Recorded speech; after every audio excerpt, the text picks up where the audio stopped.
Hiya, so I'm going to talk to you about long lines now. Now long lines are essentially these really big long leads. This one's a 10-metre long line. They are just a flat lead, so they're not those flexi leads that you see where they have a really thin wire that curl up into a device. These are actually a bit safer really, because you're not relying on a mechanism, and you're also not going to potentially teach them to pull on lead as well, because those ones that stay nice and tight, unfortunately it encourages them to pull. So with these ones there is a few safety things that we need to think about. One, we need to make sure that the line is curled up nice and neatly whenever he's not using it. Okay, so we do need to make sure that it doesn't get tangled and cause us any problems, but also we don't want it to be a trip hazard either. Also another thing, you'll notice that I've got it actually attached to his back D-ring on a harness.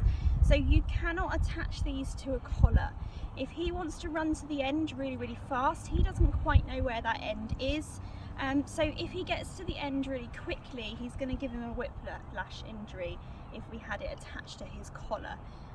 Whereas on his harness, he's going to be a bit safer, because that weight's going to be distributed over his chest when he stops instead. So he can now go off if he wants to, and as he goes off, he just gets a little bit more slack from me. And it is designed to drape along the ground, but obviously if he gets to the 10 metres, he then knows to stop because he feels it pull.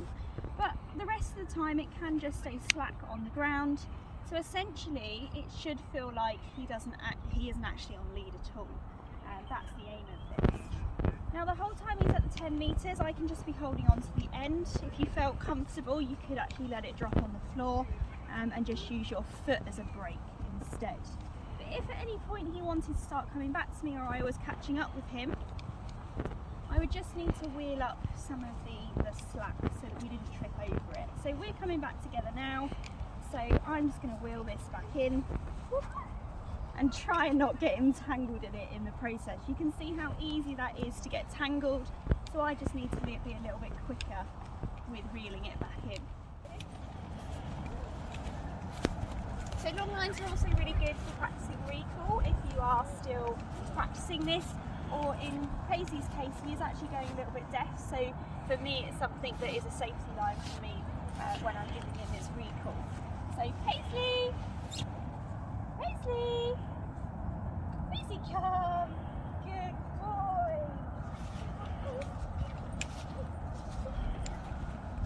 Nice! So if he doesn't respond to me, what I can then do is reel it back in as I walk closer to him.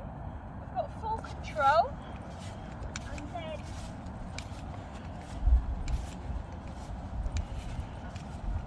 pop a treat under his nose and ask him to come back to me. So if this was a younger dog that you're teaching to recall for the first time, we would accept that this is too challenging for him to get the recall right. So I would get a treat under his nose and encourage him to do the right behaviour. So let's just see if we can do that again. So let him have a little bit of slack.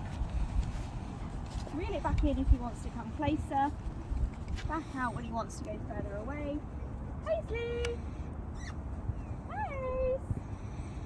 Come! Yeah! Good boy! Well done! And there you go.